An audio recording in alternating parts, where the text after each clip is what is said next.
how to remove the stem from the Seiko SSB112. Alright, so in order to do that, we want to look for, see where it says push right there, and there's an arrow. By the way, we also want to use a tool like this. You're going to need something dull and flat. You don't want to mess anything up in here, so you just get a tool like this, and then we're going to make sure that our crown and stem are pushed in all the way, and then we're just going to stick our tool in here. We're going to push down. Don't do it too hard, you don't want to break it. So you're going to push down slightly, and then we're going to pull our stem out.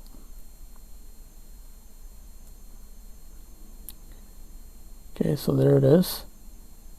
Or if we want to put it back in, we can easily just put it back in, and you'll feel it clicking in there. Okay, now you heard it go in, and now you're ready to go. And that's how you do it.